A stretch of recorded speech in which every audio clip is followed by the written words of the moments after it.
everyone, this is CJ Novo 992 and today we are back for another brand new video. As you can tell by that deliciously clickbaity title, we are here for another SPFL slash discussion. Yeah, it's always fun. It's always a fun time in the comment section, isn't it?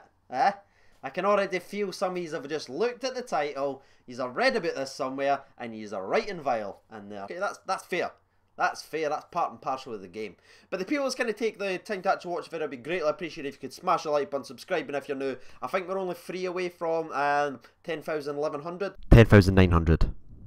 So if you guys could make that possible today, that'd be tremendous, and even higher. Awesome.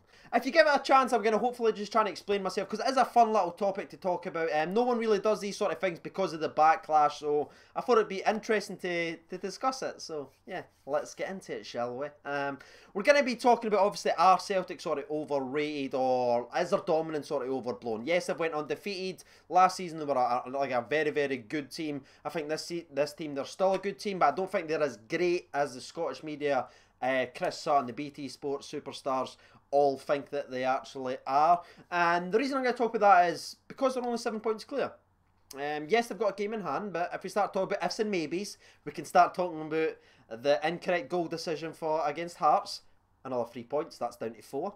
If you want to talk about the missed penalty against Kilmarnock, if we're saying ifs and maybes, we could say if we score that, that's definitely another 3 points, and doesn't finish 1-1. That's down to 1 point. Great maths, Craig. Quick math. We can go down that road, but let's not go to ifs and maybes, okay? Let's just focus on the facts. There are 7 points clear, 15/16 games into this season. Now, for an undefeated team, that's interesting in my personal opinion, and I thought it'd be a fun little topic to get your opinions of it, because the Scottish media and everything like that talk about this team like they are the great white hopes of Scottish football, that they're just unbelievable. Like, they cover up the gangbanging and the Europeans, they ignore that and they talk about financial stuff, but then when their financial gain beats and over dominates like the Hamilton stuff like that, then it's great play, it's not financial play. Yeah, so let's talk about the league and let's leave the European games, because that's maybe a wee bit of a sore subject for a lot of people. So, in the league, Celtic's played 15, they've won 11, drew 4, the goal difference is 28, and they've got 37 points. Rangers, surprisingly, this terrible Rangers, these are trash, these are crap, this is the worst Rangers team I've ever seen. Delete your club, these are so bad, you can't beat bottom of the league. I've only won 2 less games than the undefeated superstars, Celtic Football Club. Only 2 less.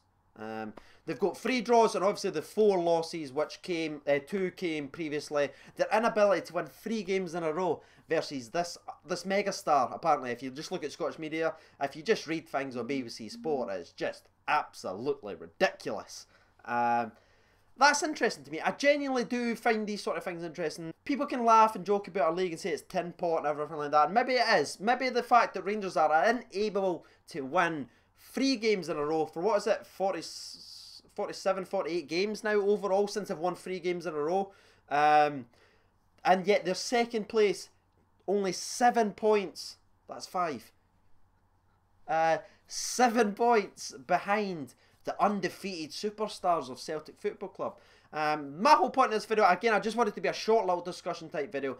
Are this Celtic team being overhyped by the Scottish media? Now, for those who have actually watched this far into the video, it's not just reacted to the earlier comments, Celtic are obviously a better team than Rangers, right? I'm not trying to deny that. There's no evidence that can even suggest that. Rangers are a very poor side. Very poor. You will agree with me. They're only 7 points behind.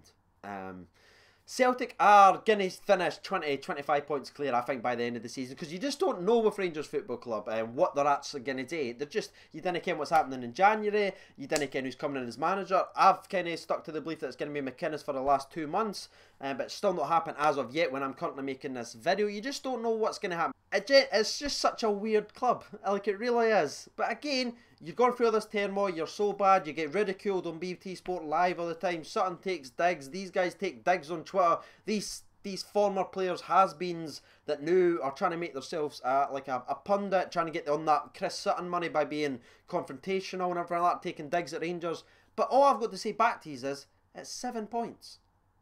7 points, not a lot, lads. The European games you could sort of talk about with Celtic and say their congestion. It's not as if they're being competitive in the middle. No, they're getting pumped. And even if you come and look at some of the players, Rangers are kind of renowned for not scoring goals this season. We've got a very terrible offence.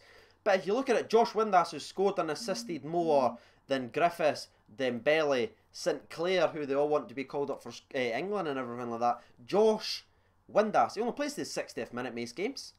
So I just didn't think there's that big of a difference. Yes, there is obviously a difference. It's still a 2-3 year gap. Let's be honest with you. They're going to win the title for the next 2, maybe even 3 years. But I don't believe, and I cannot believe this 10-year style. I just don't believe it. This Sutton's came out and he's basically said there's a 10-year gap between Rangers and Celtic. I just didn't see it, lads. The evidence just doesn't suggest it. We finished 30 odd points behind them last season. I believe we'll finish 20 this season. And then we'll bring that down into the 10s, and then that's where it's going to go. I'm going to believe in that. What is your guys' opinions on it? If I'm wrong, tell me I'm wrong. Again, I want this to be a place where you can discuss and get your opinions out there. But yeah, let's get to the sponsor break. It should be fun. 3, 2, 1. Celtic overhyped. Sponsor break.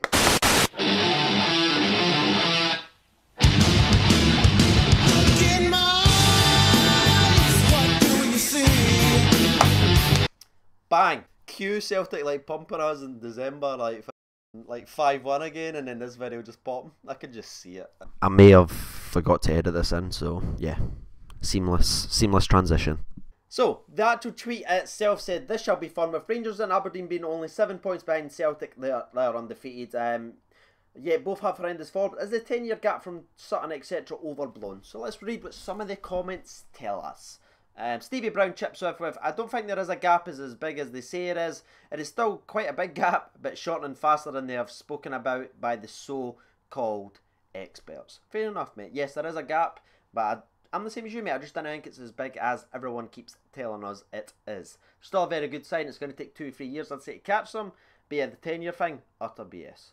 Right, let's read out Baz Bowskid. Not that one. Not that one, Twitter, so don't ban him. He says, "The fact that it's Sutton that said it answers your question." Love it. Ross Mackey chips him and say, "You say 7 points, but Celtic are going to increase the next game Rangers play, and Rangers will play Mince again." And I replied back to him saying, "Let's stick to the facts, not the future. Otherwise, you can start saying if Celtic score 8 own goals in the next game, they will lose." So that was fun. It goes on to talk just the standard sort of thing, saying, "Let's face it, CJ, Rangers are pish." Yeah, they are. But he's only got 2 more wins than us, the pish team in the season, and only 7 points clear. So maybe yous are good, yous are not great. Ever thought of that? No. Mark Menzies chips in and saying Hart's goal offside when it wasn't. Hibs and Kelly never red cards. That's like 7-9 points. Very true. But again, ifs and maybes. Matty Taylor chips in and says they aren't as far ahead as they wish they were, and they know that terrifies them. That's their opinion, lads. We can't control opinions. Sam Scobie chips in said, "I'd say so," and Chris Sutton is a prized wink. They spelt banker with a W at the start, so that's interesting. Matty Taylor says, "Way overblown. I think most of the media are doing it, though, as well. It's them trying to make or players give up trying." I've no idea what you're trying to say there, Matty T. I'm not going to continue to read it because I look like a D. Ian McDougall chips in with saying, "Sutton is so anti us, he could easily get a job in Talk Sport. Personally, / probably, still pretty euphoric mind, but I still think we could pinch the league this season." Oh, you've not done that, Ian. You try and make a video that's going to be realistic, and you come and you drop that. You've changed since you got married. Okay, happy returns. Kevin Wakeman chips in and said, "Well, let's just put it this way. I think most pundits expected Celtic to be 10+ points ahead of us. They will be most surprised that Celtic cost themselves points, and at times we capitalised, so definitely overblown. Pundits surely want to end this season early." And the last one I'm going to read out comes from Jordan Smith saying, "Yes, Celtic were good last year and we were very poor. This year we have improved a lot and they aren't as good as last year." Interesting. Get involved down in the comments again. Keep it civil. Let me know your personal opinion on it below, whatever side you sit on. I've been CJ Novo92. Thanks for watching and bye-bye.